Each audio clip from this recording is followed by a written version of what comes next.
Prime Minister began his day by offering prayers at the Dashwamedh Ghat on the banks of the holy river of Ganga in Varanasi. He also performed Aarti at the Ghat amid chanting of Vedic mantras.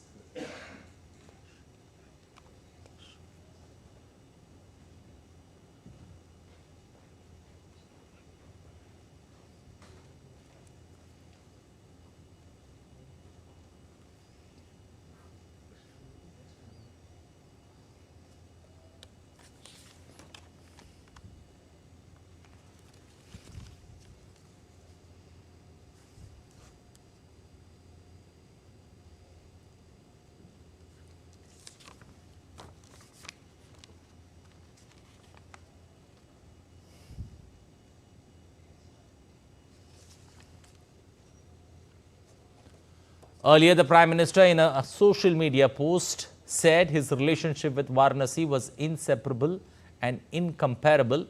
He said this relationship was just not that of a people's representative.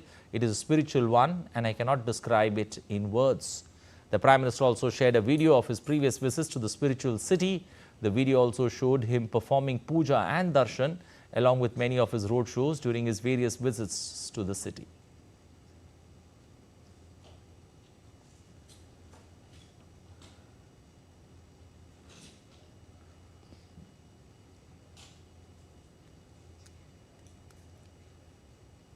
Well, Prime Minister also boarded a cruise ship at the Dashwamedh Ghat. Visuals of that currently on your screens.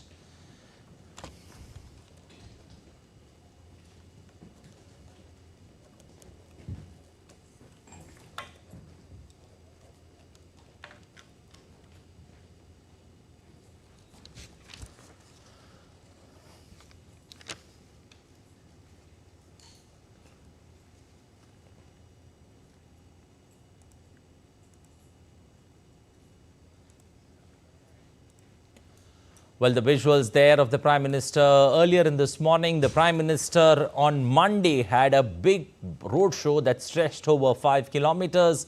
And Prime Minister on the second day of his visit to file his nomination papers in Varanasi, there after offering prayers early in the morning, visiting the temple, and now taking a cruise ship on the Ghat, looking at all the facilities that are there for the people in the city of Varanasi and how things have had a paradigm shift over the last 10 years. Well, Prime Minister is also, this particular elections take place on the 1st of June, which is in the last phase.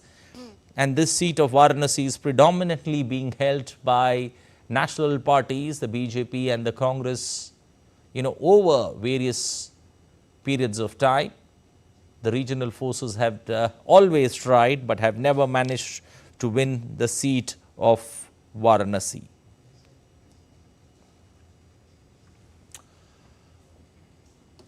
Well, to get a perspective on the day ahead, especially with regards to the Prime Minister filing his nominations and the election process that we have seen, four-phase getting over, almost 70% of the MPs' fates being sealed in the EVM machines. Two senior people joining us, tracking these elections for us. Shekhar Iyer, senior journalist, political journalist, joining us to take the deliberations forward. I've also got Dr. Joshi here, Anshu Joshi, joining us in the studios, political analyst who's been there with us throughout this particular election season. Let me first come to you, Shekhar Iyer. How does one take a look at this particular nomination process? One takes a look at the four proposers, coming from four different castes. The Prime Minister doing everything to once again, take forward that belief of Sabka Saath, Sabka Vikas. Indeed, Anil, Prime Minister's association with Varanasi since 2014 has seen a kind of a deep emotional connect with the people of Varanasi, and as well as the development of Varanasi, which there has been tremendous changes in the city, in the neighborhood, in fact, in the entire Lok Sabha constituency and in the region also, in terms of connectivity, in terms of cleaning up of the ghats, cleaning up of the Ganga. and also sewerage in the city. There are several projects, that began in 2014. Many have been completed. There are several other projects in the pipeline. So for the people of Varanasi, you know, their favorite candidate is coming again for a third term. And last time, as you mentioned, the statistics, he won by over 63% vote. This time, people are talking of a figure like 75% kind of percentage of votes. Last time, it was close to 5 lakh margin. And this time, there is a lot of enthusiasm among the BJP party workers, among the people of Varanasi. You just mentioned about the road show on Monday evening.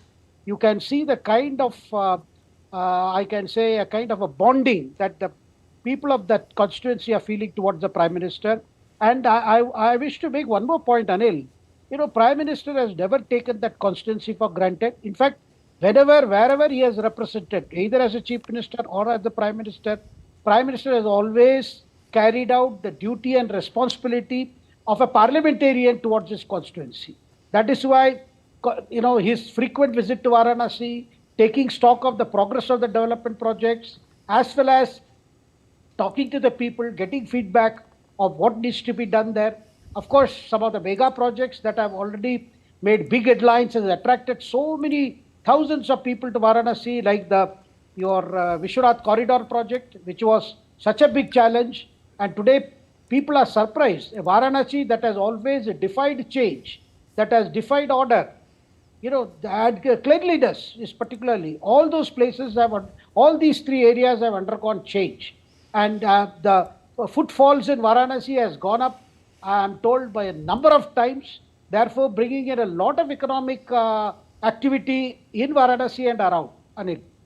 Okay, we've also got Professor Anshul Joshi. Professor Joshi, how does one take a look at this particular process? You know, the Prime Minister's juggernaut, the political election juggernaut that continues, now reaches Varanasi. And the Prime Minister once again filing nomination from the seat that's helped him reach Parliament not once but twice before. So it's reaching to the zenith. Yesterday we saw that how people of Kashi, people of Varanasi showered their love and blessings upon Narendra Bhai Modi. And not only as the Prime Minister of India, but when we take a look as the MP of Kashi, there is a long list of accomplishments that goes into the account of Modi ji. So from like starting and accomplishing this Kashi corridor worth 900 plus crores, to starting Namami Gange project, to giving a specialized cancer center in the name of Madan Mohan Malviya, who is again associated inseparably with the name of Varanasi or Kashi, to starting and accomplishing underground cabling projects, to doing impeccable infrastructural development of Kashi, to starting new medical colleges and IITs and so on. So the list is long, Anil, and he has visited Kashi 44 times, being the MP of this particular constituency. And then somebody was asking me yesterday that people from other places have also reached to Kashi to his show. So that's what I said, that he has put Kashi on the international spot now. So the way he has developed Kashi in and around, it has an international significance now. And look at the infrastructural development, look at the flyovers that he has made, roads and other kind of development. It has become really easy now for people from different nook and corners, not only of India but of world, to reach Kashi easily. So look at the connectivity that he has increased between Kashi and rest of the world. Okay. And the list is long, but third time he would be facing the same candidate from Congress, and we all know the result before he files the nominations. So I would say that it's clearly visible from the pictures that how Kashi loves its MP. Okay, Shekhar Iyer, one takes a look at the Varanasi seat, from a political dimension.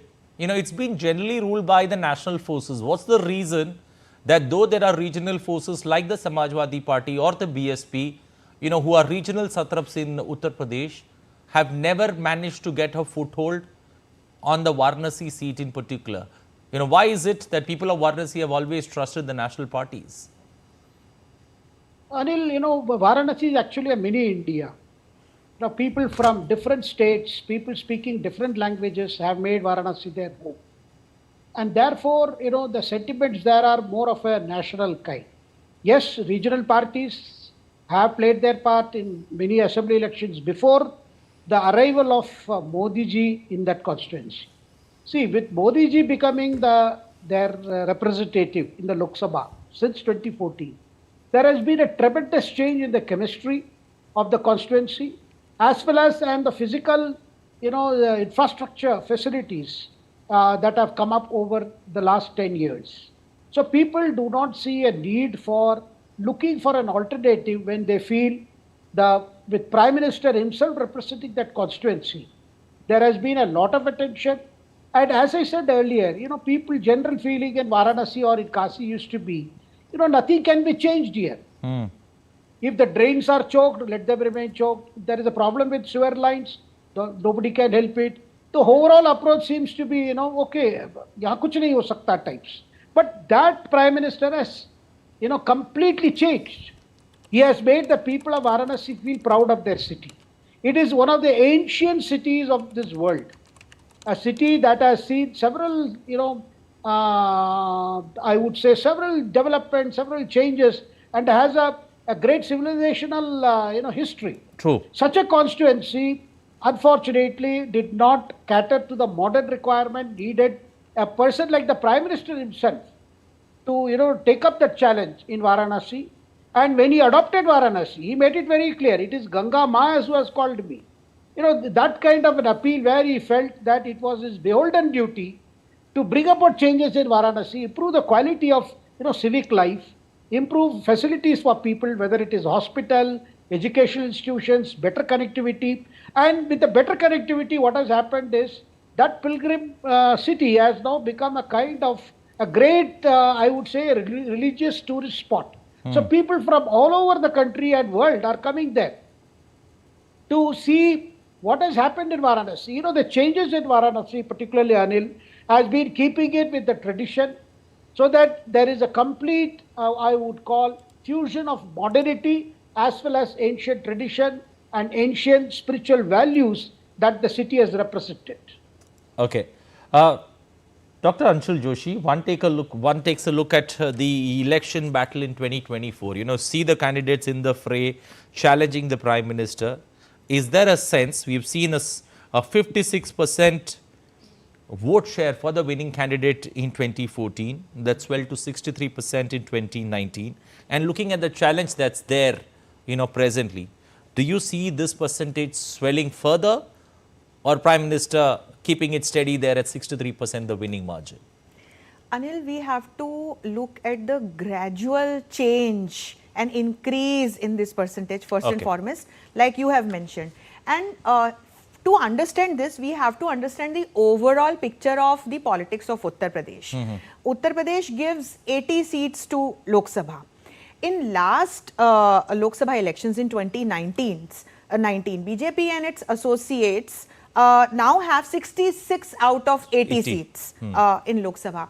And look at the game earlier. Apart from Congress and BJP, a more decisive role was played by SP and BSP.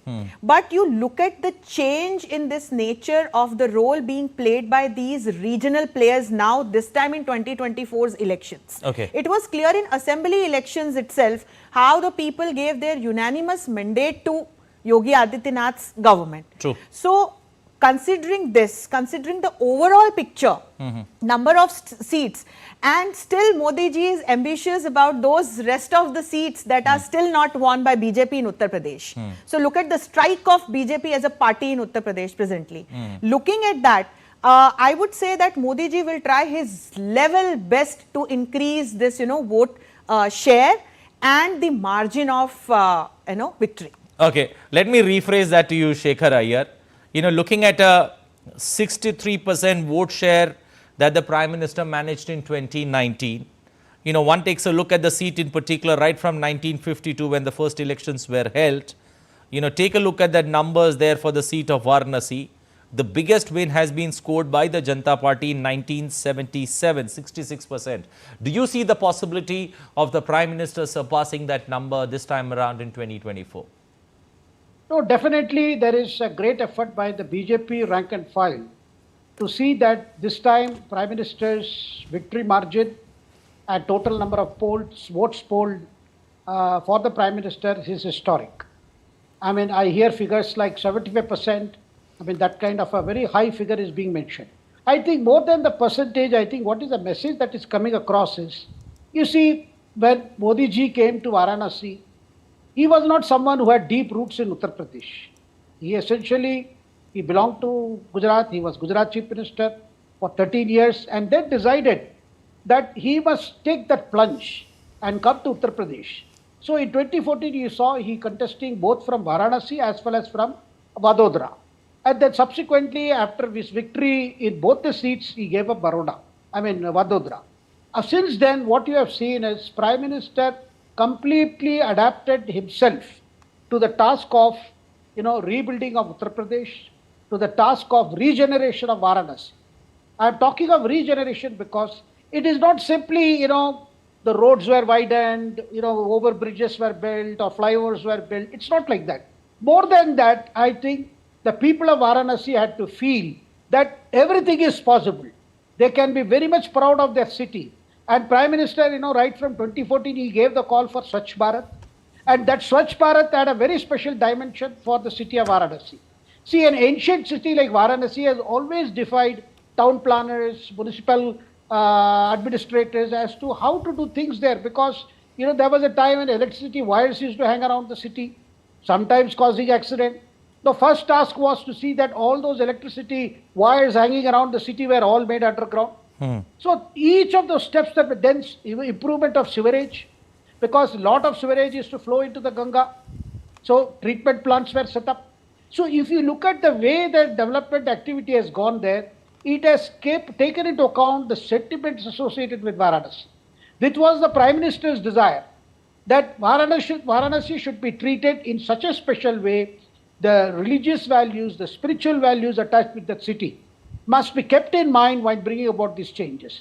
And some of the changes, like take for instance Vishwanath Corridor, it required removal of encroachments. In some cases, it required shifting of people, and they were given compensation, they were shifted to some other place, and finally this task was achieved. And for a devote, taking a dip in the Ganga, then carrying that water to the Vishwanath temple inside, and offering to the shivling there, it's a kind of a journey. I can see how the devout, the faithful people feel, but that the Prime Minister made it possible. And overall, the sense of cleanliness that came to all these ghats today, and also the quality of water flowing in Varanasi, the quality of Ganga water, that has also seen improvement because thousands of people come and take a dip.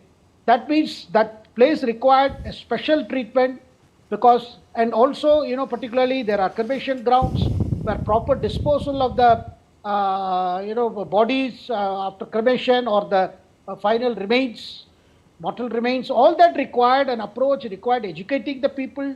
So it has been a long journey, and so much of effort has gone in from the Prime Minister's side and from the people who were assigned the task by the Prime Minister. And Prime Minister made it a point, Anil, that he would visit the city very frequently, once in 2 months or once in 3 months, go to the city, see the progress of works, and himself used to take a round late in the night without disturbing the life in Varanasi, so that nobody's life was normal activity was affected. So that, to see for himself what is the level of progress, what are the issues, what are the problems, and his office had a special cell handling particularly Varanasi. That goes to show, Anil, that when it comes to being a representative of a Lok Sabha constituency, Prime Minister always felt his job required that he was not just the Prime Minister of the country, but when it came to Varanasi, he was their local representative. He had to hear the people's grievances and solve the problem. I will just give me a few seconds. I will cite one example. BJP, whenever they hold their national executives, they always call all their MPs and on the sidelines of the convention to take a stock of what is the work in progress in their constituency. So one such meeting was held just a couple of years ago, where Uttar Pradesh was taken up. All the members of parliament belonging to the BJP from Uttar Pradesh participated. Apparently, they had forgot to invite Prime Minister because they thought they will discuss. But Prime Minister landed up there and saying, why you did not invite me? I am a member of parliament from Varanasi. It's my duty also to explain what we are doing, what we are achieving, what are our targets. In fact, other members of parliament were very, very surprised, and they felt, look, Prime Minister's approach is, yes, I have a big task as the Prime Minister, but when it comes to Varanasi, I am a member of parliament, a people's representative, and whatever has been planned for the city must go in a systematic manner. That is why today the result you see in Varanasi, that bonding, that affection, that connect. Okay. Dr. Joshi, the spiritual connect that, Iyer spoke about, do you see that necessary, especially before, any political leader going to file their nominations? Or do you feel it's a part and parcel? Whenever the Prime Minister goes for filing nominations or whenever he visits Varanasi, he does believe in showing the spiritual aspect of Varanasi, bringing that forward, not only to the people of India, but also across the world. Yes, indeed, Anil, and we have always seen his spiritual side, not only as in a person or as the Prime Minister of India or the MP of Varanasi, on international platforms also. It was Modi ji who gave the message of Vasudhaiva Kutumbakam, and it has a very deep spiritual meaning embedded in it. So Modi ji said that, let's consider this entire planet Earth as Mother Earth. Let's consider all the nations as in one family. Let's contribute to global good. Let's contribute towards positive objectives that are set by United Nations at international level.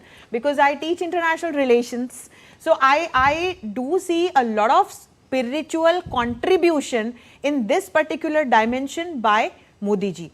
And coming back to your question, when I look at Modi ji as a person, it's a very interesting side of him that believes in this, ancient Indian philosophy of Sarve Bhavantu Sukhina, a person who believes in, welfare of each and everyone. And that's what he shows in his conduct also when he goes and worships, for example, Kashi Vishwanath, or for that matter, when he visited Ujjain, he went and, bowed down in front of Mahakaleshwar. When he visits Kedarnath, and there are like n number of places and temples wherein he goes and then he does meditation also.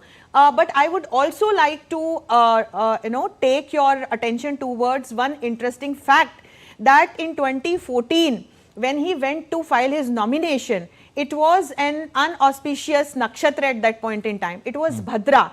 And a lot of people said that, if he files his nomination at this particular time, he might not win. So he went and filed his nomination during that Bhadra nakshatra only, and he won.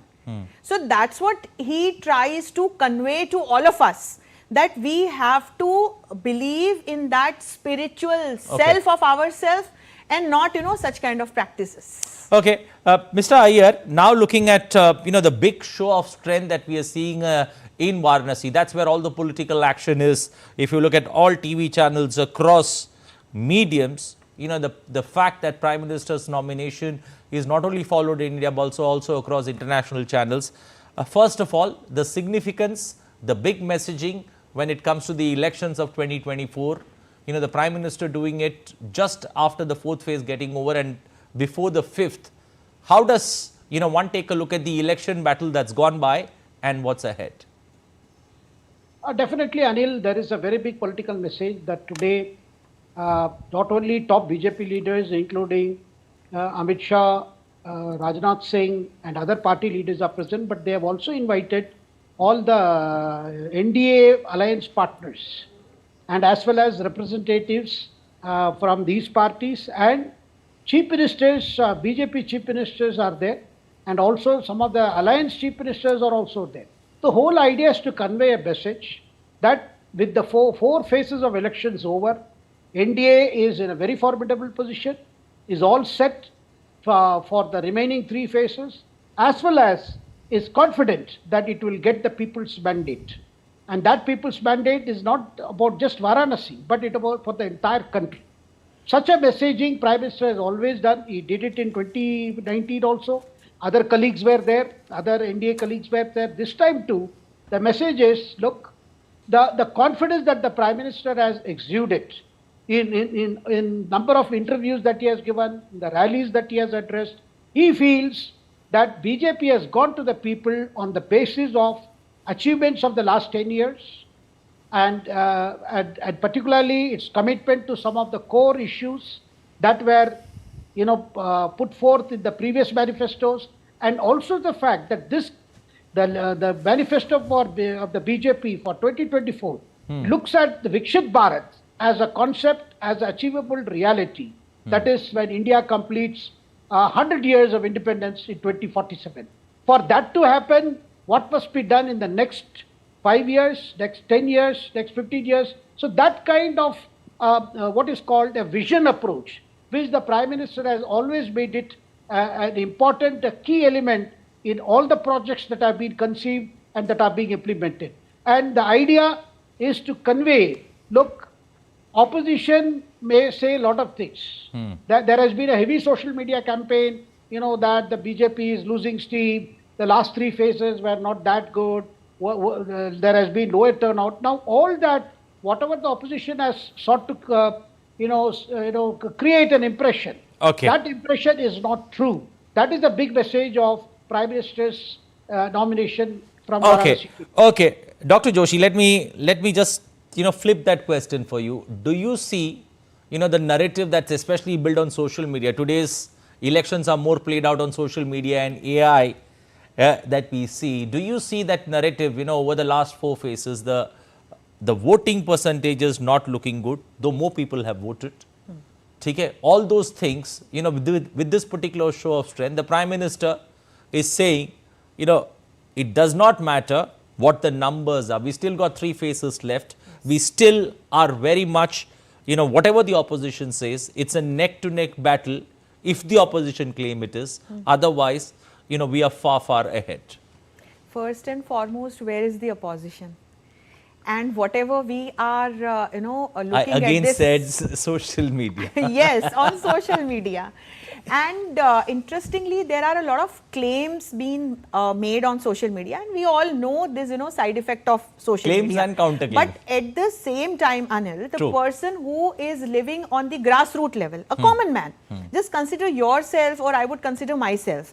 As a woman, the kind of changes that I have experienced in past 10 years, the way Modi ji has taken this objective of women empowerment first very seriously, and now women-led development. Okay. So I can see a change in the leadership in terms of gender everywhere. It is just one example I am giving you as a woman. True. Just go to a farmer and try and see that how his life has been changed in past 10 years due to the initiatives started by Modi ji. For example, this Digital India. For example, soil cards that were issued to farmers. Going from farmers to like the sector of education, you ask a teacher, you ask a student, you ask a common man who is now getting benefits from the schemes that have been initiated by Modi ji. So a person who is now getting all those benefits, is experiencing all those benefits, would be the apt person to give you the answer. On social media, we all know that how these campaigns are made and how these campaigns are managed, and that is why Modi ji is very sure. So I could see 2 slogans yesterday when he was doing his roadshow in Varanasi. Modi ki Kashi, Kashi ke Modi. So the way he has adopted Kashi and the way Kashi has adopted Modi ji, it actually, these 2 slogans, tell a long story that he has lived in past 10 years. He gave up Vadodara. True. And adopted Varanasi. So that is why he is very confident that we are going in these elections on the basis of the work that, we have done in past 10 years. And there is a long laundry list of all those accomplishments, Anil. Okay, we are just minutes away from the Prime Minister filing his nominations there. Roughly around 11:40 is when we are expecting, another 5 to 6 minutes, the auspicious moment when the Prime Minister will file his nominations. Mr. Iyer, now looking at, the three phases ahead, the voting percentage that we have seen is not, that's encouraging, I would say, purely in terms of the benchmark that's been set in 2019 and 14. What do you see as a primary reason, for that benchmarks not being eclipsed or that benchmarks not being matched? Well, Anil, the last few days has seen a lot of debate over the lower turnout. The lower voter turnout, but more voters voting in terms of numbers. Numbers, definitely. So there are several reasons, but also the fact some people, in fact, Home Minister Amit Shah has offered one kind of explanation, which is probably there is lack of enthusiasm among those voters who expected the opposition to come with a viable alternative, to come with a kind of a set of proposals which are different from the BJP's, throw up a leadership that could be considered for the people to make a choice. That has not happened. Okay. And that has resulted in a lack of enthusiasm among some voters who probably felt that this election is more or less appears to be still in favor of Prime Minister getting a third term. Because this whole election, apart from whatever issues that have come up at a constituency level, state level, it's about Modi or no Modi. So when it comes to, this question, does Prime Minister get a third term or he should not get a third term? I think the answer we have seen, we saw several surveys before the declaration of dates, all pointing to a direction where there is a good support for the Prime Minister, for the policies, and particularly there is appreciation that the last 10 years we have seen several challenges as a nation, and those challenges, some we have overcome, some we are in the process of overcoming, and particularly at a time when entire global scenario is worried about the economic, what I would call a kind of a recession, sort of a kind of situation. First you had a slowdown before COVID. So in that, India appears like an island where there is a lot of hope. So this election is also about appreciating the fact that there is a lot of hope among people, that things are going to get better for India, and there is definitely going to be more opportunities for people to showcase their talent, to make the best use of whatever resources that are available to them. This message of hope is also, plays a big part in how people look at it. Because I do hear some people saying, look, well, anyway, Prime Minister Modi will be back. So that also could be reasons where some people... Well, visuals of Kal Bhairav Mandir that the Prime Minister visited a short while ago there on your screens, also meeting the Chief Minister of Uttar Pradesh, Yogi Adityanath, and senior BJP leaders. But the visuals there of the Prime Minister visiting the Kal Bhairav Mandir a short while ago in Varanasi before filing his nomination papers. Yes, Mr. Shekhar Iyer, please continue. Yeah, so there is a sense of hope. And that sense of hope has only gathered strength in the last 10 years. So therefore, it looks like a battle where perhaps the opposition could have done better. The opposition could have, worked out their unity formula, could have come with more an alternative. And also the fact, Anil, it is Modi versus who. Okay. So people look for a leadership. People look for a face. Even though we have gone through era of coalition earlier, and some people, rather many people, do not think coalitions are good for this country. What we need is a decisive leadership. What we need is a government that is fast on uptake, fast on taking decision. That's the kind of thing they are looking. Yes, there are severe challenges in terms of, uplifting further people out of poverty and giving them a new life. And that is an ongoing process. We have seen the Prime Minister himself has said at several rallies that 4 crore houses were built under the PM Awas Yojana. True. Tap connection has been given to so many hundreds of thousands of families. Now, these are not small achievements. These are very tangible achievements on the ground. So we already spoke of a Labharti factor in 2019. I mean, the people who have benefited from the government schemes, people who have benefited from the people-oriented welfare schemes. And also the last mile delivery, which is very, very important, Anil. And that has definitely undergone a change in the last 10 years. So therefore, if you see, there is a lot of enthusiasm for the Prime Minister and lot of support among voters for the Prime Minister. It has a lot to do with what has happened. Yes, nobody is saying everything has been done. Nobody is saying, there are no challenges. There are severe challenges ahead. But the question is, which is the leadership can prepare India to face those challenges, global as well as domestic. Okay. Dr. Joshi, now you mentioned that where is the opposition? Does the fight in Varanasi reflect, the dichotomy that the opposition faces in finding a challenger, especially to take on Prime Minister? Because Ajay Rai has tried it twice and failed at both times, going from bad to worse. I would say a fragmented opposition. Okay. And an opposition that does not have any unanimous agenda of its own. I mean, you look at this India alliance, it is such an oxymoron to see that the parties that are associates in that India alliance are contesting against each other in several states in India. West Bengal, Kerala. Yes. And then you look at their agenda. From the beginning, first, this alliance was formed with great, difficulties. We all could see that entire circus. Then all the leaders from different parties kept fighting with each other. Nobody thought about setting up a proper agenda for this, elections. Then they could not provide a single face, or at least they could have provided 3 faces, as in the future prime ministers in these elections. But there was a fight over this also. So now when people look around, they don't see any, I would say, option in front of Modi ji. So there is not a single face given by opposition, I mean, India alliance.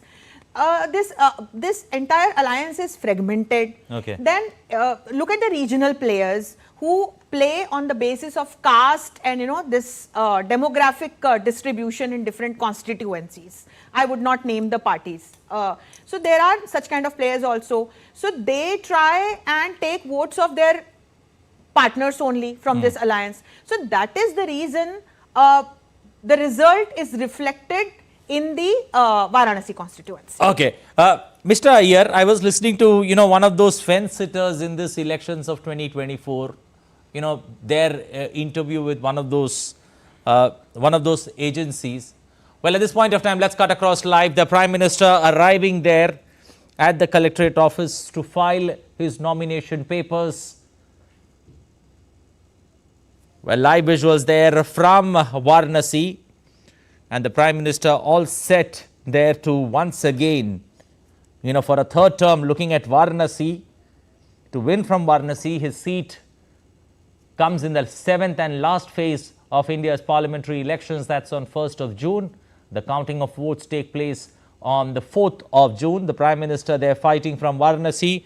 Prime Minister began his Lok Sabha dream, starting his journey in 2014 from Varanasi and Vadodara. In 2019, he stood from Varanasi yet again, winning by a majority of 4,79,000 votes. His 2014 margin was 3,71,000 votes. Prime Minister now for the third term, looking for ready for his nomination, looking for the people of Varanasi to once again bestow their trust on the Prime Minister so that he could once again reach Delhi from getting elected from Varanasi and reaching Delhi from Varanasi, winning this particular elections. The challengers, not much of a change. The Congress filing Ajay Rai. You've got ABHM candidates there, independent candidates, BSP2 in the race. Now that we were talking, Mr. Iyer, the visuals of the Prime Minister walking in, this particular time, 11:40 to 12, I've seen politicians across India, when elections takes place, this auspicious time comes into play. The significance of that, and why do, political leaders always, I did listen to Dr. Joshi telling us about the Prime Minister, breaking that myth in 2014, going against the tide, voting in a time when people advised him not to. But this particular trend that you see in Indian politics, especially auspicious time that people follow, the significance of it, and why do we see it time and again that everyone across elections, assembly, MLA, even the smallest of elections, we see this auspicious time come into play. Well, Anil, the interesting part is it is cutting across religious lines. True. I mean, that's a very interesting. No, well, I think, we are a country where people have tremendous faith in the divine presence in their lives, and they wish that whatever they do is in consonance with what is called the higher powers, and they always seek grace. And sometimes, the family members have a lot more faith in doing things correctly the right time, because Kal is a very important factor in our traditional, spiritual science. That there is you hear of Kal Chakra, you hear of the time cycle, you hear of how everything is happening in time. The entire creation seems to have happened in time. So these are, very strong spiritual ideas that are embedded in our day-to-day life. So for which you can see that people always are advised, and some of them, of course, many of them believe in astrology, some of them believe, okay, and I've seen people, even those who may not be particularly having a great belief, go by the advice given by their family members. Anyway, you're doing it. It is not just for nomination. Okay. Even when they take a delivery of a car from the showroom, they will say, okay, avoid Rahu Kal, avoid this period, avoid Yamaganda. This is part of the tradition. And I'll tell you something, I know many people who may not be, be Hindus, but they definitely consult astrologers. Even in a state like Kerala, where Communist Party leaders also, their family members will consult and tell them, you better do it in this time. Whether you believe it or not, we believe it, do it. Well, it's a not only cutting across political lines, but cutting also across religious lines. That's what's significant when it comes to following this auspicious time in elections. Dr. Joshi, looking at the Varanasi report card that's been, published just before the Prime Minister files his nomination, how does one take a look at the report card that's been filed and the achievements, tangible achievements, and the near-reaching goals that are there, that are mentioned in that report card? Two very important points while looking at this report card. First and foremost, Prime Minister has come up, I should say the MP of Varanasi has come up with tangible achievements. Okay. That is first thing. And second thing, he is not saying that the work that I had planned for Kashi is accomplished.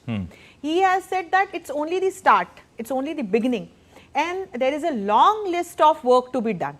So all the tangible achievements ranging from building up this Kashi corridor that not only put Varanasi on the international map in terms of tourism, religious tourism, but also from the angle of increasing employability, from promoting entrepreneurship, from enhancing infrastructure and so on. Then we should look at the infrastructural development that he has done in his constituency, Varanasi. The flyovers, number of flyovers that have been formed, roads that have been formed connecting Kashi to rest of the country. Then a very important project related to underground cabling, because considering this ancient nature of Varanasi, it was very difficult, considering restoration of the temples and the ancient buildings while doing this particular work. Then digitalization of Kashi. When I look at this particular accomplishment, digitalization, proudly we say at the international forums also that despite being a big nation of 140 crore people, we could digitalize ourselves successfully. That's a case study for many nations in the world. And then establishing new medical colleges, IITs, giving new IIMs to the people, and this establishing this new research and treatment center for cancer. So the list is long. And then Prime Minister also connected with the artisans and especially the weavers community of Varanasi, because Varanasi is also famous, apart from its religious significance, it is also famous for its Banarasi saris and the weaves that it gives to present in front of the world. So Prime Minister has done a lot for this particular community and this particular type of work also. So when we look at the report card, and 44 times he visited his constituency despite being the Prime Minister of the nation as well. So definitely people must have given their green flag to what he has been doing for his constituency. And coming to the second point, he has already said that there is another list of work that he wants to do for Varanasi. So looking at that, I think that not only the report card is excellent, considering the future of Varanasi, already Prime Minister has gone there with a plan, action plan with himself. Okay, Shekhar Iyer, the Banaras Blitz, if I may take the liberty to call that, the presence of 12 chief ministers, senior dignitaries from BJP, all that is there, especially for this historic clash in Varanasi.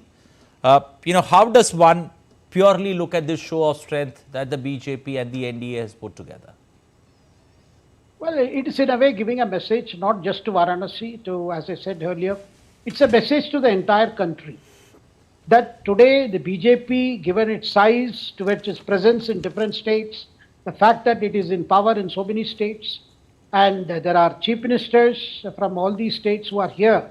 In a way, they are conveying a message.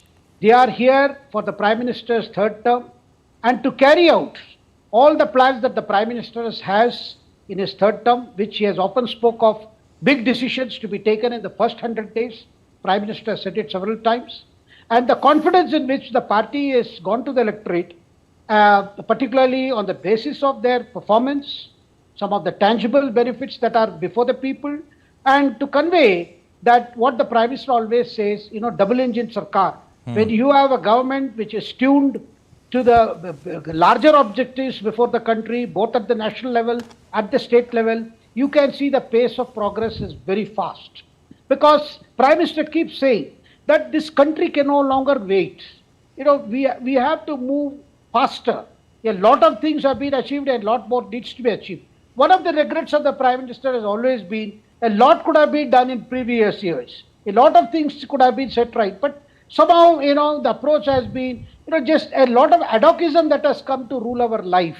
That is something that the Prime Minister has tackled head on. Take, for instance, there were more than 1,200 obsolete laws that remained in the statute, which was actually, in practice, since the British were ruling us. And many of them did not make sense. Take a simple act like doing away with, getting a gazetted officers to sign your certificates.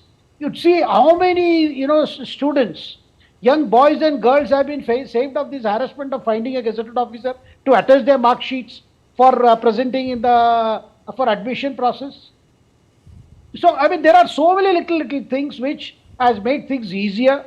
I just mentioned this attestation business as an example. True. So, the whole effort is to see that there is ease of life, ease of doing business, and Prime Minister understands that challenges are still ahead. If we have to grow into the third super economic power, a lot needs to be done, a lot of energy has to be there, a lot of synergy has to be there. Once these elections are done with, you're going to see some major decisions by the Prime Minister because he is confident of getting a mandate. That's the thing people are looking forward. Okay. Today, even the markets are just waiting for elections to get over. Then you will see, and they are looking at the principles that have been brought forth in the BJP manifesto and the ideas that the Prime Minister has always talked about. So have his ministers have always mentioned all this. So I think we are going to see a lot of changes in the years ahead. Okay, Dr. Joshi, spirituality, divinity that we are all talking about and the people connect. You mentioned about Prime Minister's 44 visits as an MP to his constituency in Varanasi. The Prime Minister focusing on all three things, and that's what make the people of Varanasi love him? Indeed, because it should not only be about the connect with the person, how that connect is established. When you go there with an objective that benefits, there should be a win-win situation for both when two people connect. And that's what Prime Minister has adopted for the people of Kashi. So, from establishing this spiritual connect to like winning the hearts, and how he has won those hearts by doing the groundwork. So it's a mix of both. And he, being a spiritual person, not only did he try connecting people among themselves, as we have a diversified community of people within Varanasi. He, for example, he started this Tamil Sangam in Varanasi. He also tried to connect communities cutting across religions within Varanasi. And how he did that? By promoting different schemes, beneficiary schemes. For example, he made a connect with weavers community coming from different religions and then started some schemes for them. So when a person sitting at the fag end of the society starts getting benefits from these schemes, only then the person sitting at that fag end, Anil, establishes his or her soul connect with the other person. And that is what has happened in this particular case. And not only in Varanasi, at national level also, you look, Anil, as the Prime Minister of this nation, how Modi ji has established his connect among women community, with youngsters, with senior citizens, people coming from armed forces, because he goes, he connects with them with a particular objective. That, I mean, there should be something to benefit them as the Prime Minister of the nation. And that's when people get connected with him. And that's what he has done at international level also. So that is the reason, while having very good connects with Russia, he could start a new chapter of friendship with United States of America. Okay. Shekhar, taking that thought forward that you just mentioned about the buoyancy that the stock markets would see purely as the Prime Minister files his nomination, the Sensex up 200 points, the Nifty hovering around 22,200 points. So very much the market, you know, breaking the trend of being in the red, suddenly picking up pace today. And I wouldn't correlate the two, but clearly the sentiment there very much seen in the markets, with Sensex up 200 points and Nifty near 22,200 points as we speak. The Prime Minister filing his nomination papers there in Varanasi. Also other reports that we are seeing, Kangana Ranawat is also simultaneously at this very point of time as we speak filing a nominations from that Mandi seat in Himachal. Story of the day, the Prime Minister filing his nomination papers. Shekhar, your thoughts on the report card? You know, I did get Dr. Joshi's thoughts on the report card that was presented before the Prime Minister went to file his nomination papers. Your thoughts on the report card and the goals that are there ahead when it comes to the upliftment of Varanasi and Uttar Pradesh in particular? Definitely, you know, there is so much to showcase in the last 10 years. People themselves, people of Varanasi know what has happened. They have seen before them what was to them was unbelievable. Because as I said earlier, the attitude of people of Varanasi as well as those who were administering Varanasi was such that you can't do much in this city, this ancient city. I mean, you cannot displace people, you cannot disturb a kind of pattern that the city has seen. But all that has undergone change over a period of time. I mean, any visit to the Ghats will tell you that, you know, how it was 10 years ago and what it is today. You visit any of the temple complexes, what has happened? You visit the bazaars, you see the streets and you see so much happen, and this has attracted, Anil, a lot of religious tourism. You know, Varanasi has always attracted people, you know, from abroad also. Many of them have been spiritual seekers. But at the same time, today you are finding more and more people are, you know, thinking of Varanasi, taking a boat ride, watching the sunset or seeing the sunrise. There's so many things that are now associated with Varanasi. And also the fact, you know, the artisans of Varanasi, particularly those who are involved in weaving.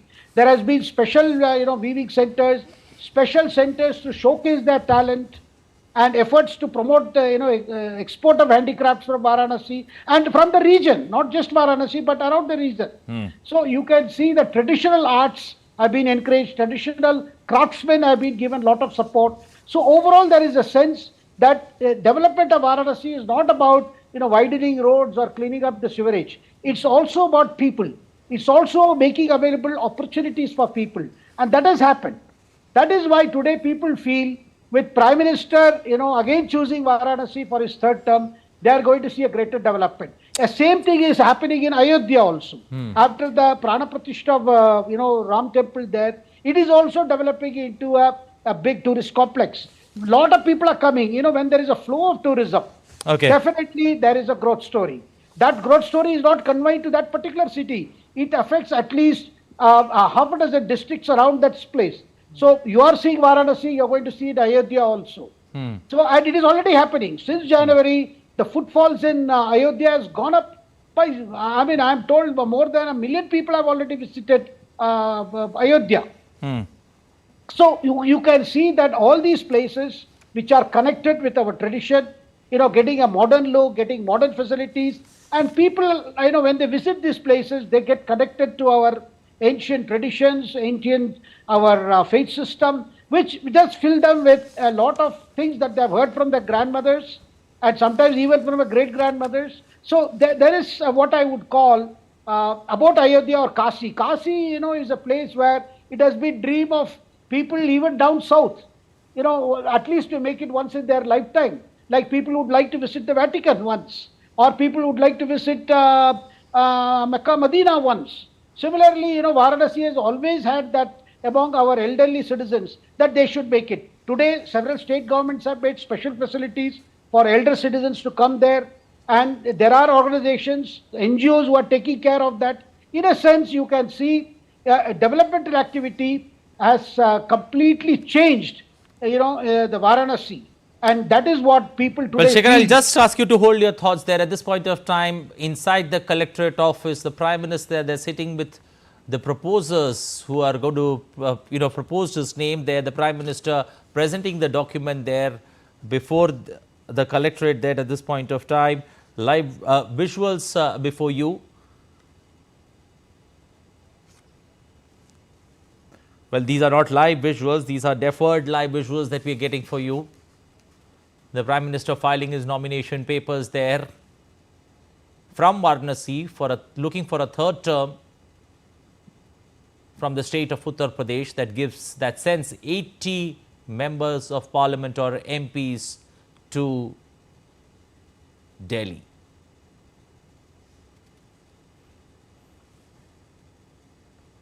Well, clearly the margin of victory that the Prime Minister has seen from Varanasi has jumped many-fold.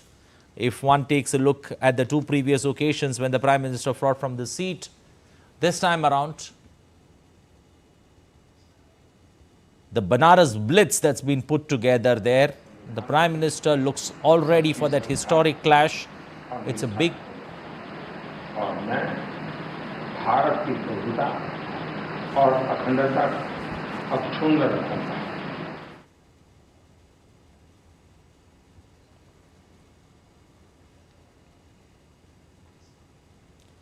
Well, Prime Minister there winning the seat in 2014 and in 2019. There's been a big shift in the margin of victory that the Prime Minister had in 2014, and that swelled further in 2019. Close to 63% of the vote share went to the Prime Minister and the BJP from Varanasi. 5 years later, 2024, though there is the election still to take place on the 1st of June, this is a bastion that's always remained with the national political forces. If a look at the track record of the seat in Varanasi, you've got BJP winning the seat 7 times. You've got the Congress in the, earlier winning the seat 7 times. So it's been a bastion, especially for the national political parties. And this time around, Narendra Modi's challenger there from the Congress is Ajay Rai, who's fought him twice before, has been unable to cross the border, unable to cross the hurdle of Varanasi in 2014 and 19, coming third in the 2019 elections, coming third in the 2014 elections behind then Arvind Kejriwal, who fought the elections in 2014 from the seat of Varanasi, challenging the Prime Minister. But the Prime Minister there, time and again, winning this particular seat with a big margin.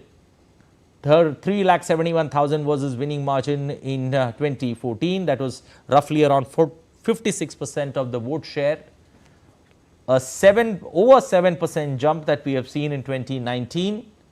when you had the SP candidate coming second, and the Prime Minister's winning margin was 4,79,000 votes. 2024, there are challenges, almost three candidates, three independents there in the election fray, challenging Prime Minister. But the people, the love and affection that the people of Varanasi have shown in the roadshow clearly indicate that this particular contest, we'll have to wait for the numbers on the 4th of June, but this election takes place on the 1st of June. That's the last phase of elections in India's parliamentary race.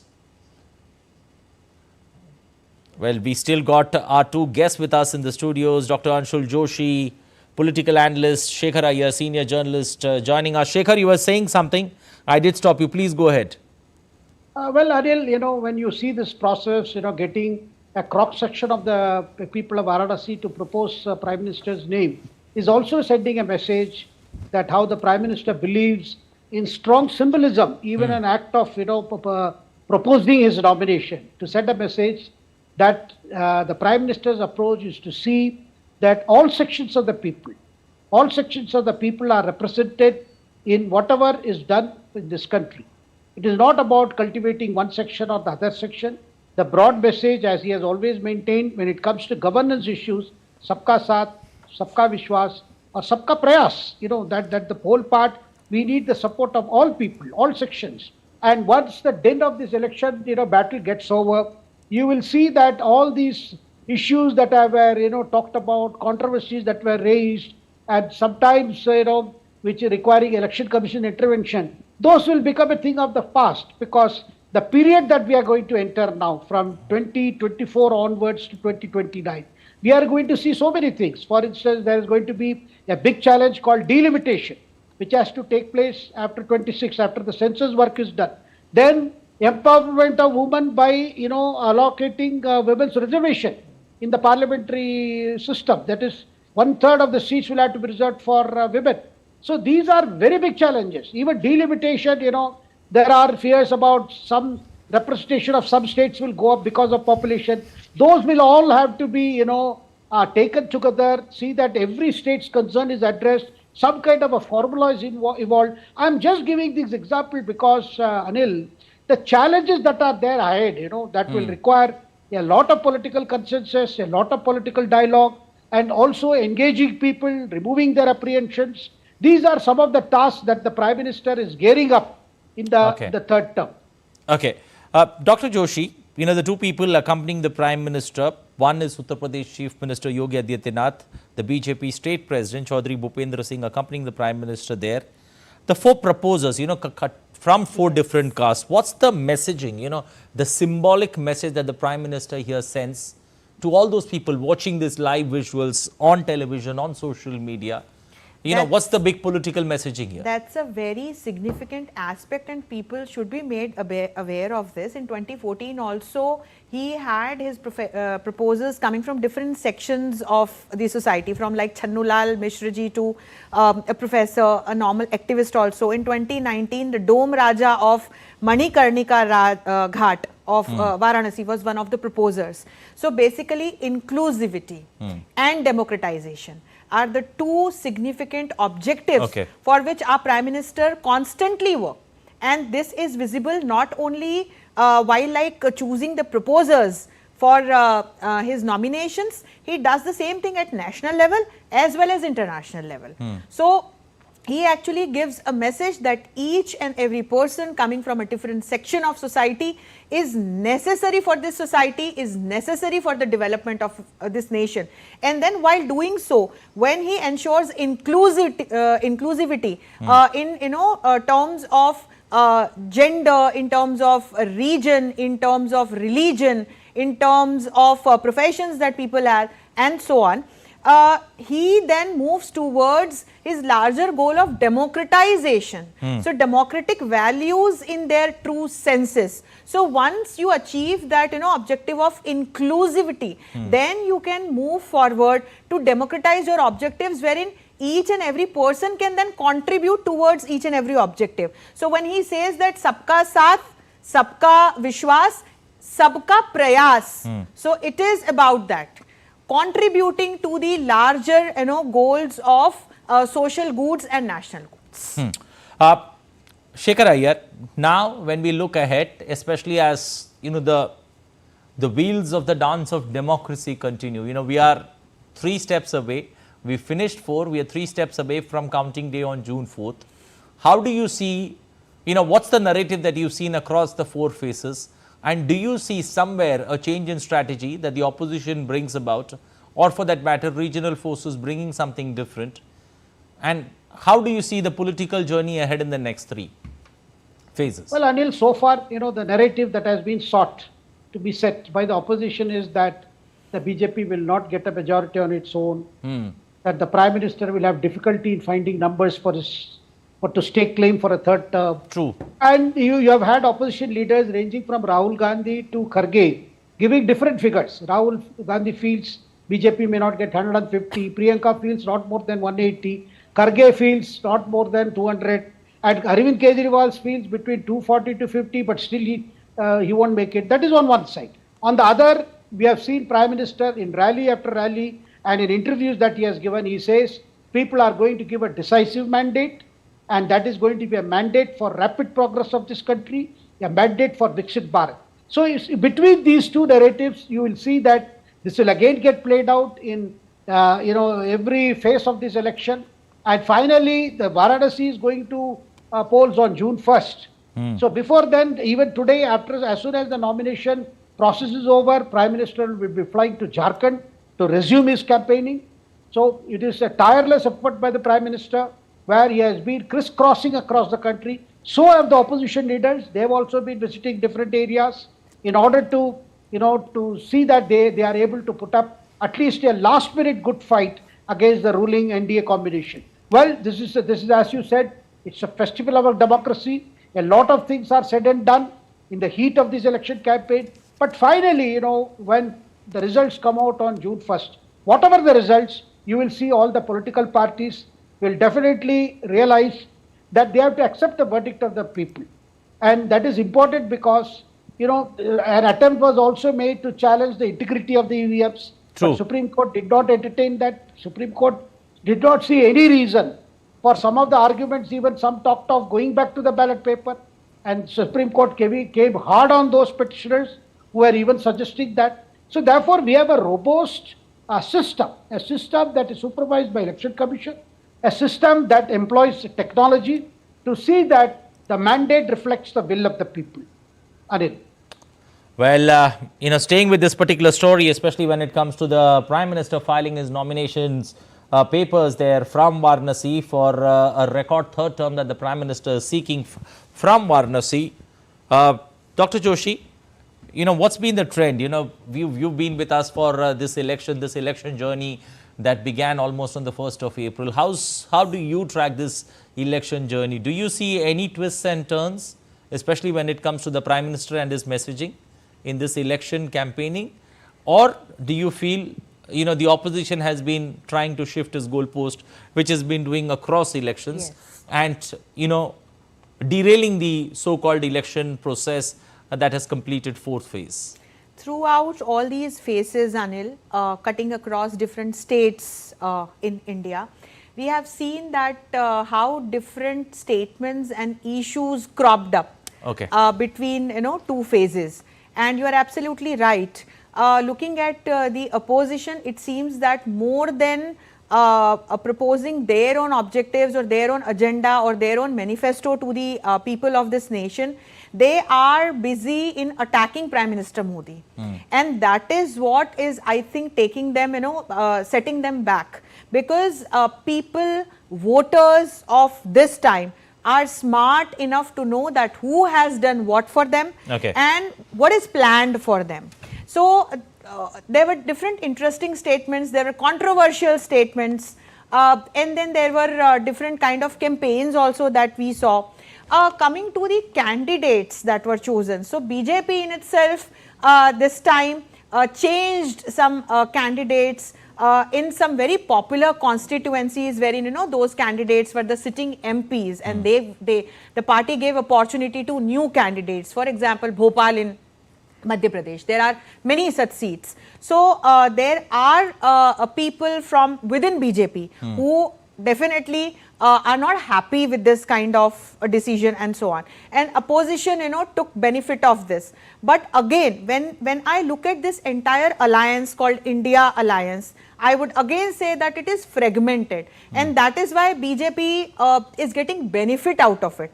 And more than that, Anil, there is another important thing. In all these phases, we have seen that how different candidates from Congress and different you know, post bearers of Congress just, you know, resigned from Congress, and overnight they became a part of BJP, they joined BJP. So that was another setback for Congress and largely for this India Alliance. And we could also see that how different, you know, leaders within this alliance kept fighting among all these phases.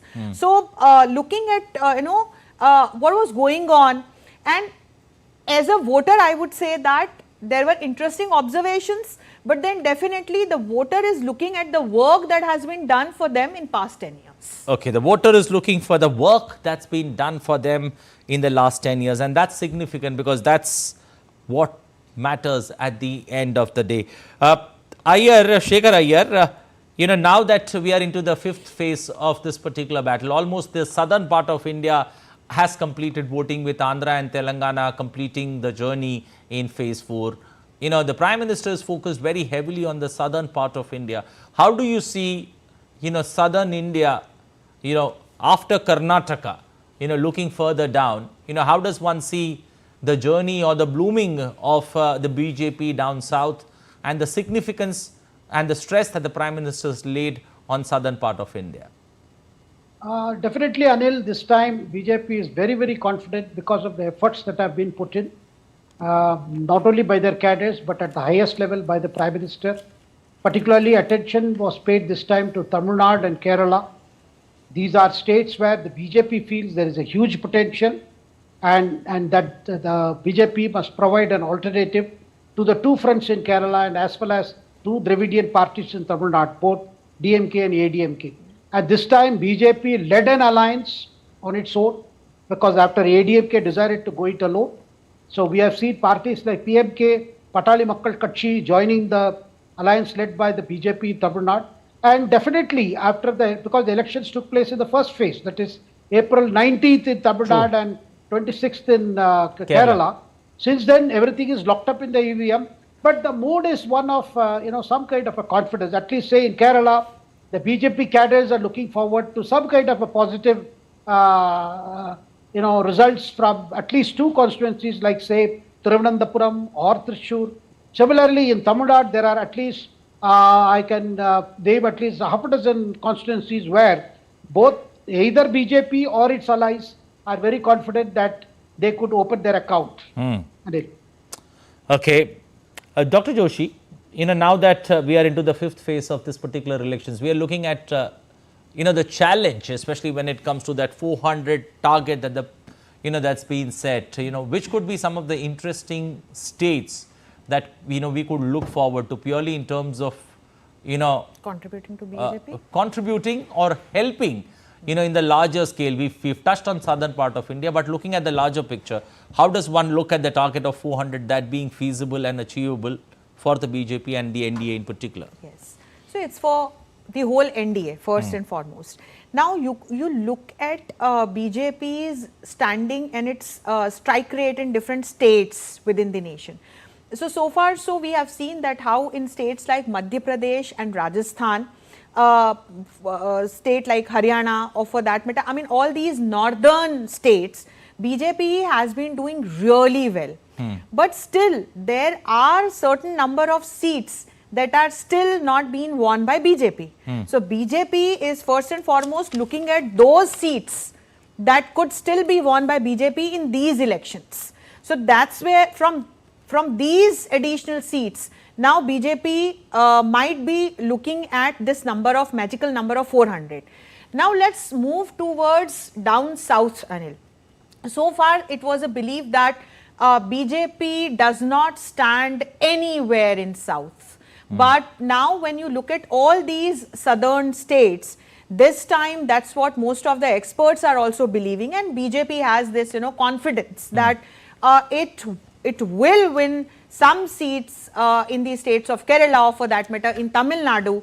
In Telangana it might do really well, Andhra Pradesh, Karnataka, everywhere. So all these states wherein BJP didn't have much of the seats earlier, if BJP could win even seats in singular terms, it is again going to add to its magical number of 400.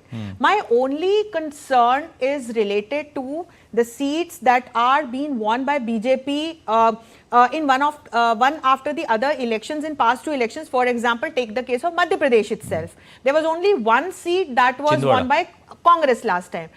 But this time, though looking at the trend and results of assembly elections, BJP and its alliance, partners are very confident that all the seats would be won by BJP itself, like Shivraj Singh Chauhan has also claimed. But we never know. So if in case this kind of a change happens, then it would definitely be a challenge for this achieving this magical number of 400. But again, coming to the point from where I started, the gap or the seats that still have not been won by BJP in, for example, the state of Uttar Pradesh, in the other northern states, and no seats being won in most of the southern states. So these are the seats where BJP has targeted really well this time, and BJP has done a very good groundwork, and that's where it also counts its partners. For example, look at the state of Odisha. West Bengal is another state where BJP could do really good this time. Okay, Shekhar Iyer, looking at 3 states in particular where the BJP decided to go solo this time around, do you feel that is a big risk that was taken? The 3 states that I'm looking at, Tamil Nadu down south, Odisha in the east, and Punjab in the north. 3 states where you decided to go solo. Is that a big gamble that the BJP took, or do you feel that the state leadership believes that they have the firepower, the ammunition to make it count, irrespective of the fact that you go solo or with partners? Well, Anil, the decisions regarding, say, Odisha in particular was largely guided by the sentiments of BJP cadres in Odisha. Okay. Because Naveen Patnaik is looking for a 6th term.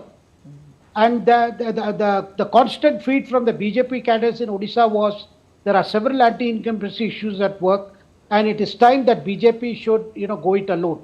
Because there was a lot of talk of possibility of an alliance between BJP and the Biju Janata Dal. But finally, I think the High Command realized that the state leaders wanted to go it alone, and there were no mood to sacrifice some seats for the sake of an alliance. So that is why, despite a good chemistry between Odisha Chief Minister Naveen Patnaik and the Prime Minister, a decision was taken that this time the Bharatiya Janata Party will face the assembly elections as well as Lok Sabha elections, which are being held together, and therefore you have seen there are a lot of ground reports saying that the BJP may see a very surprising result in Odisha, because Naveen Patnaik has been around for a long time. Since year 2000 he has been the Chief Minister. So definitely there is a sense of a change, a sense to look at alternatives. And in that position, BJP has been the leading opposition party there. And it was always felt that it is difficult for BJP to, claim the center stage so long as Naveen Patnaik is around.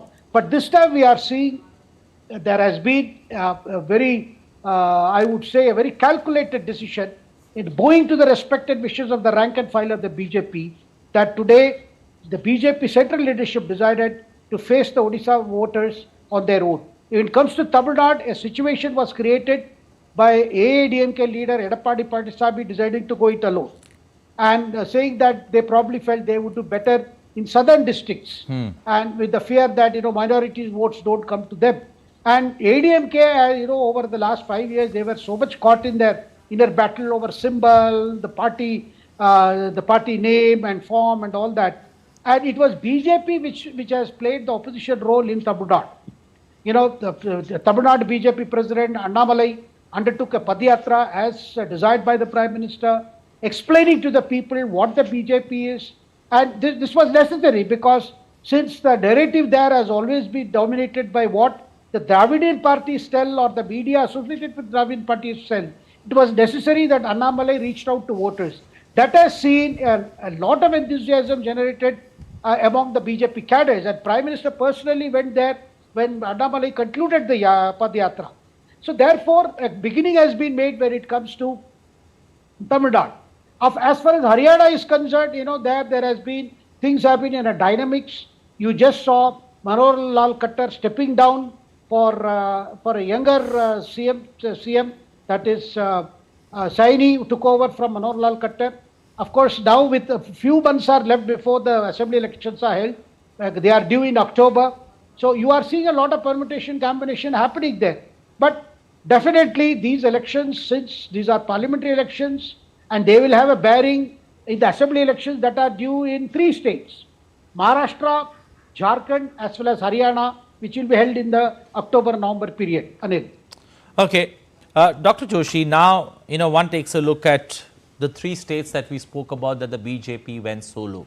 You know, but also looking at these elections, is this elections a make or break, especially for the regional forces, the regional satraps, and also parties that are very much confined to the state, say a Shiromani Akali Dal in Punjab, a Naveen Patnaik in Odisha, a TDP, which is a part of the alliance, a TDP in Andhra, or for that matter, the AIADMK, which is now fragmented, as Shekhar Iyer put it, into many parts, and also many other forces. You know, is it a make or break election for them, the year of 2024? Definitely, Anil, there is a challenge for all these regional kshatraps, as you said, and I would also add the state of Maharashtra to it. I mean, you look at the... There's too much to choose there. So, there is... It's like a long list of these regional players being divided into, you know, among themselves. So, you look at all these states wherein these regional parties were doing well because of the regional sentiments and caste politics. But in last 10 years, what has changed in the Indian politics itself? It is the nationalization of agenda and nationalization of, you know, the political goals, as well as kind of unification of voters irrespective of their caste and religion and region and so on. So more than you know, choosing to vote for a regional party, a voter is preferring to choose a party that works in his or her favor or the benefits. And that is where that connect, as I said, was already established between Modi ji and the people coming from different, you know, segments. And you are absolutely right that looking at the numbers being won by BJP, not only in the Lok Sabha elections of 2014 and then 2019, and now in 2024, Modi ji is talking about 400 par. Looking at this, plus the way BJP has swept assembly elections in most of these states. Yes, there is a challenge for these regional parties to either survive on their own based on a developmental agenda or to merge with either of the alliances, which they are already doing. But yes, it's going to be a make or break situation for most of these parties. Okay, Mr. Iyer, you know, Dr. Joshi brought Maharashtra very much, you know, on the plate for me, you know, and I am fond of the state Maharashtra in particular, because it's one of the most trickiest state, or it's a tricky state this time, this elections, you know, when you have 2 NCPs, 2 Shiv Senas, you know, you've got 3 parties with the identity of saffron attached to it. So, you know, even when you look at a political rally, I was recently traveling through Maharashtra and I looked at a political rally. Actually, I had to ask my driver to stop and show me the symbol of the party that campaign was on, because that's how confusing it's become for, you know, for us. So I can understand the apathy that the people in Maharashtra will be facing. Is Maharashtra one of the most trickiest states when it comes to 2024 elections, purely in terms of the way the campaign has been conducted and also when one looks forward to the election results on June 4th? Indeed, Anil, it has been a very complex situation because party splits, family loyalties have got divided, so the cadres have got divided, and there is a divide on the age lines also. Older generation preferring some leaders, and younger generation looking to the new leadership. So, therefore, it has been a very complex situation. And of course, things have been happening over the last couple of years, and some of the battles, like say in Baramati, it has been a battle within the family, within the Sharad Pawar family, between his daughter and his nephew. His wife was a challenger. So it is a very complex. You are right about symbols. People are also confused about symbols because, for instance, NCP, the Sharad Chandra, that is one headed by Sharad Pawar. They have got the trumpet, whereas the traditional NCP symbol is clock, which has got Ajit Pawar. Similarly, in the Shiv Sena case, the bow and arrow has got to Eknath Shinde led the Shiv Sena, and Uddhav Thackeray has got probably torch, I believe. Yes. Yes, torch. So I think the voters are confused, but and also I mentioned the age factor because there are some people who feel there are some loyalties associated with Bal Thackeray and then therefore Uddhav Thackeray. Similarly, some loyalties are with Sharad Pawar, so they should back Supriya Sule. But it's but then Prime Minister Modi is also a factor in Maharashtra because this elections is about parliamentary election, and this is going to set the stage for the assembly elections, which I mentioned earlier, would take place in October, November. So every party looks this is as a semi-final, particularly the regional parties like NCP, both the factions, or Shiv Sena, both the factions. Of course, BJP has played a bigger part, and you can see one thing, the way the Mahayukti and Mahavikas Agadi, where they had to sort out their ticket formulas. Like BJP let Shiv Sena, Eknath Shinde contest 15 Lok Sabha seats, and the 4 was given to Ajit Pawar, and rest 25 or so as being contested by BJP itself. Similarly, on the other side, you have seen how there were difficulties between Congress and Shiv Sena, Uddhav Thackeray's party, as to how, but somehow, some kind of arrangement has been made. But what the opposition is hoping that people will punish those leaders who broke their parent party. On the other hand, people are saying that way the situation was, Mahavikas Aghadi's government's track record, a lot of the alliance parties were unhappy with functioning of Uddhav Thackeray as chief minister. All these issues are there. So this is going to be a very interesting election. There are a lot of questions in our minds as to what will be the people's verdict. There are a lot of questions as of the factors that I just mentioned. Well, one will have to wait till June 4th to decipher what the people feel. Okay, Shekhar Iyer, I'm going to stick to that Maharashtra story, for the simple reason the Prime Minister's, not, look, the bigger picture at this moment is the Lok Sabha elections. But do you see the assembly elections that follow, especially the olive branch that Prime Minister, very meekly made a mention to Sharad Pawar, made a mention to Uddhav Bal Thackeray, looking at, the headache that the people have faced in these elections, especially when it comes to Maharashtra, looking at the larger picture of the assembly elections that follow, keeping that in mind, especially when it comes to the Prime Minister looking at the regional forces and their importance, especially in Maharashtra, if you need an absolute majority in the state, which the state has not seen for a very long time. No, in fact, Anil, the Prime Minister's response was to Sharad Pawar, mentioning in an interview that ultimately regional parties should join hands with the Congress. But it was Sharad Pawar who made that comment in the first place, that, regional parties at the end of the day, they have to unite. It was Sharad Pawar, to which, Prime Minister responded by saying, look, why are you thinking of joining hands with the Congress? You can just merge yourself with the other party, the other NCP. Because these regional parties had come out of the Congress, at least NCP, Sharad Pawar created his own party because he opposed Sonia Gandhi as a prime ministerial candidate. True, in 98. Yes. So now that Sharad Pawar feels that, his age concerns, health concerns, all playing in his mind, and also the fact that he could not make his daughter his political heir of a united NCP because of, balancing the ambitions of both his nephew, Ajit Pawar, as well as his daughter, Supriya Sule.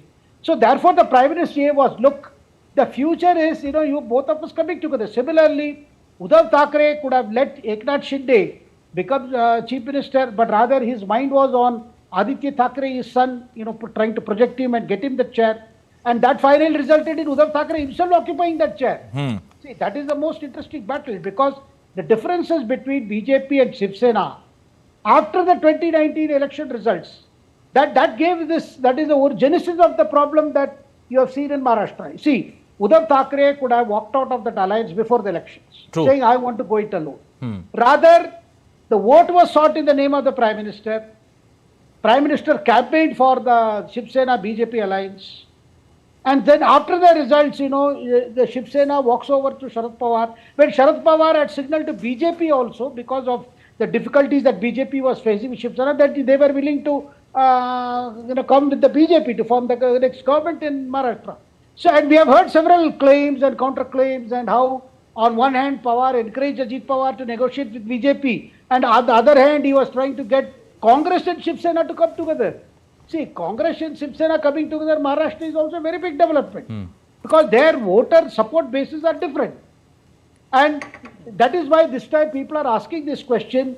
Minorities who have traditionally supported the Congress, will they support Shiv Sena also in this election? And see, finally, whatever is the outcome of these Lok Sabha elections are going to decide what is the course of these two alliances. True. Will there be reunification of some parties, or will there be a look for at this time, Anil, these elections, as you have traveled through Maharashtra, you have seen issues like Maratha factor, OBC factor. Shekhar Iyer, I'll just ask you to hold your thoughts there. Visuals of the Prime Minister filing his nomination papers there and coming out. A show of strength that's taking place in Banaras. BJP's big guns in Prime Minister's nomination process today coming out there. The Prime Minister flanked by the BJP President JP Nadda on his right, Union Home Minister Amit Shah on his left.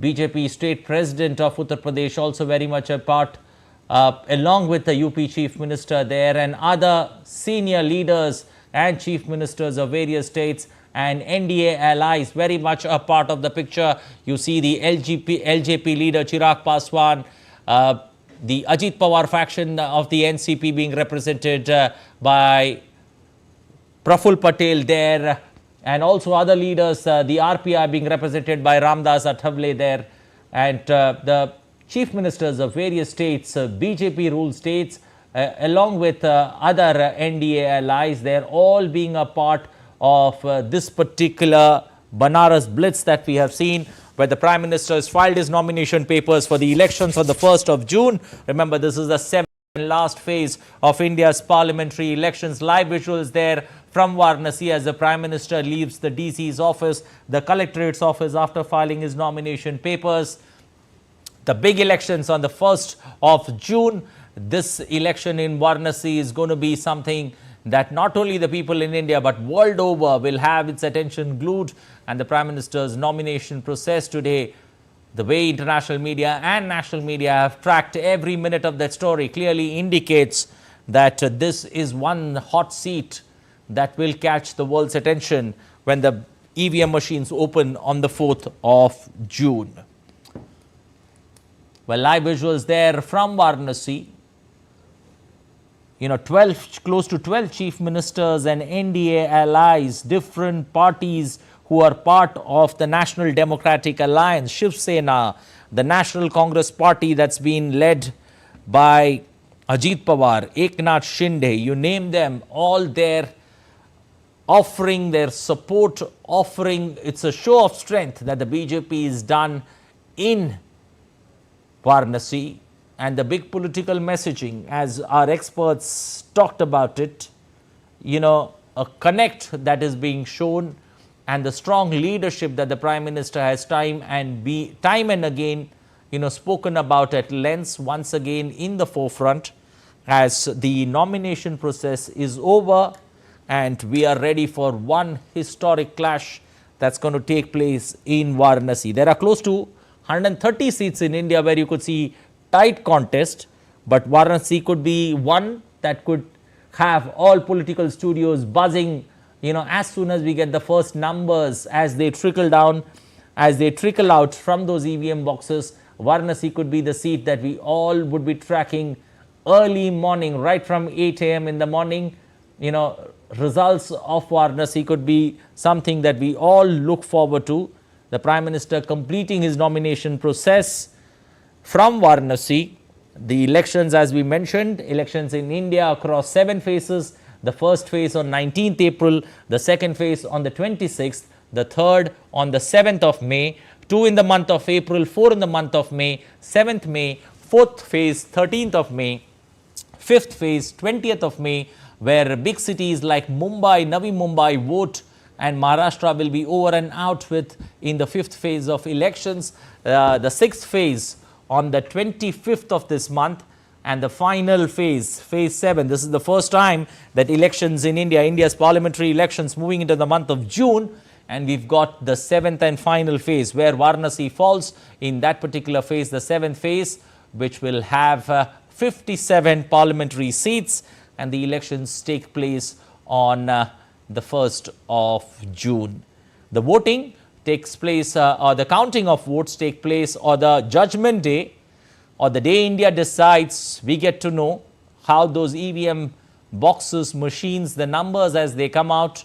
Remember, hashtag elections with DD is something that you need to track, where we get you all facts, all numbers, the number crunching here in our studios, which we are going to track for you across this particular election process. The Great Indian Elections hashtags that you need to follow to get all the election updates on counting day and across the election process. Shekhar Iyer, we were discussing a quick take on that Maharashtra politics and the Maharashtra, confusion that creates. Maharashtra, many are calling Maharashtra as, something that's left everyone confused. Political analysts are too confused about Maharashtra and, not ready to take any shots at which way those 48 seats, the state that gives the second maximum number of MPs to Parliament, nobody ready to call anything there, waiting for June 4th to let us know what exactly happens. But still one more phase of elections left in Maharashtra, Mumbai, Navi Mumbai in particular voting.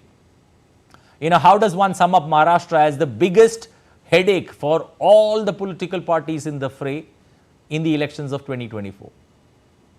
Indeed, Anil, because there has been confusion, you mentioned, among everybody, and also, candidates. Some of them, NCP got some people to cross over, Shiv Sena got some people to cross over. There have been so many exchange of candidates. But I feel, since these are Lok Sabha elections, by and large, the voters are to choose, between Modi or no Modi. Therefore, I feel there may be some regional issues at work, some regional factors at work. But overall, the BJP, should do well, though it may not be same as when the alliance was together in 2019. But a lot of background work has gone to minimize the loss on account of the political situation that has evolved. This is how I see it, Anil. So you could see MVA definitely getting more seats. Yukti getting more seats than the MVA. Okay. Dr. Joshi has been pretty quiet. Dr. Joshi, another state, 3 states that went to polls, especially Madhya Pradesh, Chhattisgarh, Rajasthan. The assembly elections follow, and, a result that you see in the assembly elections, there is a 80% chance that, a similar trend can be seen in the 3 states in the Lok Sabha elections that follow. There is a trend that exists when one takes a look at it. So do you see this time around, when it comes to balancing, doing the balancing act, especially in the 3 states, just like you mentioned about chaos in the opposition camp, we didn't see anything of that sorts in the 3 states that went to polls, especially Rajasthan, Madhya Pradesh and Chhattisgarh in particular? Anil, when we take a look at these states, they have this particular trend in similar, as in voters in past used to give one term to Congress and another to BJP. Perfect. Particularly in case of Chhattisgarh and Rajasthan, we have seen that years after the years. But in Madhya Pradesh, that trend was already broken. And we have seen that how Shivraj Singh Chauhan could last for all these years as the Chief Minister of Madhya Pradesh. and Madhya Pradesh gave its mandate to BJP all over these years, not only in Lok Sabha elections but also in the assembly elections. It was only for like an year and a half or that period of time wherein Congress government won after last Lok Sabha elections. But then again BJP took the power from Congress and made its government. So I would not go into that chapter. But when we come back to today's situation, actually Madhya Pradesh is also divided into different zones, Anil, and each zone has a different demographic and cultural preferences, distribution and so on. And usually when we discuss these seats of Ujjain and Indore, Dhar, Mandsaur, Khandwa, Khargone that went into polling yesterday, we usually call all of them collectively Malwa. But no, it's Malwa and Nimad. So Indore, Ujjain, Devas, Mandsaur, Neemach sharing their border with Rajasthan, they all are Malwa region. Malwa region. And there always has been a tough fight between Congress and BJP neck to neck. And bigwigs have been given by both the parties from this particular region. Nimad is very interesting, Khargone and Khandwa. Khandwa is the place from which Ashok Kumar and Kishore Kumar comes. And this actually part of Madhya Pradesh goes towards Maharashtra. So that culture is a bit different. And this was a bastion of Congress for all these years. Look at the last assembly elections. Khargone had its MLA from Congress party, but he lost to BJP candidate this time. So not necessarily what Malwa gives as a mandate was followed by Nimad and vice versa. But this time we have seen that how all these sub-regions of Madhya Pradesh gave their mandate to Bharatiya Janata Party. And the same thing has been seen in Chhattisgarh also, and for that matter in Rajasthan also. In Rajasthan, interestingly, we have seen that how people chose Congress government in state but gave their mandate to Modi ji in the Lok Sabha elections. But the reason for that was different because people gave a slogan that Modi tujhse bair nahi par Vasundhara teri khair nahi. So people of Rajasthan had an issue with Vasundhara Raje, and maybe I think this time that's what has been fixed by choosing Bhajan Lal Sharma ji as the new chief minister of the state. But yes, all these three states are now the bastion of BJP, and BJP would not like to lose a single seat that it already has in all these three states. So whatever is left, it wants to take from these states, as in the number of seats. Okay, 2 seats in Chhattisgarh, Yes, 1 seat, one in Madhya Pradesh. 1 in Madhya Pradesh. 3 is what the big fight is all about, that the BJP tries to or looks forward to making a clean sweep from the 3 states that they won assembly elections in November last year. Shekhar Iyer, another state that I was looking at that's slowly, purely in terms of dissecting the numbers or understanding any trend, especially in this election, has been Bihar. Bihar also votes across 7 phases, so not a clear picture that one can draw which way the tide is moving. But having said that, what's the sense that you get? Bihar could be the next big headache after Maharashtra for all the political parties in the fray. Well, you see, there has been a big change. The Nitish Kumar left that alliance and returned to NDA. And since then, you have seen some adjustment taking place within the NDA in terms of seat sharing. And in terms of social combinations, NDA's combination, this was some kind of a very natural alliance. And on the other hand, when Nitish had shifted to the RJD Congress combination along with left parties, it was felt it was a very formidable combination. But for some reason, Nitish had problems in running the government and also feared that his party was under threat from the Rashtriya Janata Dal. And that Tejasvi Yadav, who was his deputy CM, nurtured ambitions, and that created a disquiet in that arrangement, which finally saw Nitish Kumar returning to the NDA fold. One must note in this Bihar Lok Sabha election, Prime Minister Modi commands a tremendous popularity in Bihar. That is a factor. Wherever he has gone, you saw the road show. So there is the Modi factor also working in Bihar. But there are constituencies which are considered to be the influence of Lalu Prasad Yadav and his family. But then, Anil, you have seen the corruption charges that were brought against the Lalu family, and during the period belongs to that UPA rule.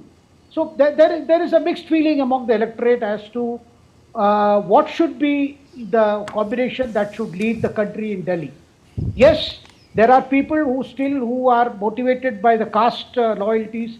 They probably feel this is also the Lalu's. Some people have tried to make it out as if it's a Lalu's last battle. Lalu is actually on a parole. He is convicted in the animal fodder case. On health grounds, he has been out of jail, but then he has been very active. Politically has been very active, organizing the alliance and all that.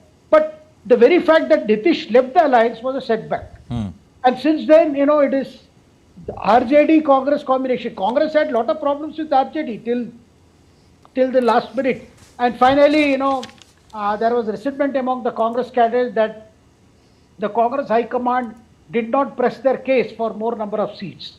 So that being the scenario, so Bihar, I feel there are 40 Lok Sabha seats. The NDA could, because of the Prime Minister's, personality, having a great impact on voters, you could see that NDA may not win the same number of seats that in 2019, but definitely not lesser than what the opposition alliance hopes to gain. Okay, we're running out of time, but the big story that we are tracking this hour is Prime Minister filing his nomination papers for a third term from Varanasi, the parliamentary constituency from where he's won elections in 2014 and 2019. We've spoken about many aspects of the spiritual city of Varanasi, the right mix of modernity and ancient mix of both that the city provides, and the rise of especially in the last 10 years, the development work that's been done, the tangible work that's been done, the tangible achievements that's been done, that's been presented in the report card, and the goals that are set for the future. And the Prime Minister once again there filing his nomination papers for a third term there from Varanasi. Varanasi goes to polls in that final phase of elections. The 1st of June is when the 7th phase of election takes place. Remember, the judgment day is on the 4th of June. It's time for me to thank both my guests who were very patient in answering all those questions, helping us understand this election process, helping us understand the significance of, getting this Banaras Blitz that, as I put it, put together by the BJP, every leader from the alliance being part of the Prime Minister's nomination process. Two esteemed guests, who took this big, this big burden off my shoulders, helping me, guiding me through the last 2 hours that we've deliberated on the Prime Minister's nomination process. Dr. Anshu Joshi in the studio, Shekhar Iyer as always with us, helping us understand, helping us navigate through this election process, or the festival of democracy, as I put it, enjoying every moment of it. Thank you, appreciate both of you joining us and taking us forward. Well, that's all we have time for in this special broadcast. I hope you enjoyed it. Remember, the election battle continues.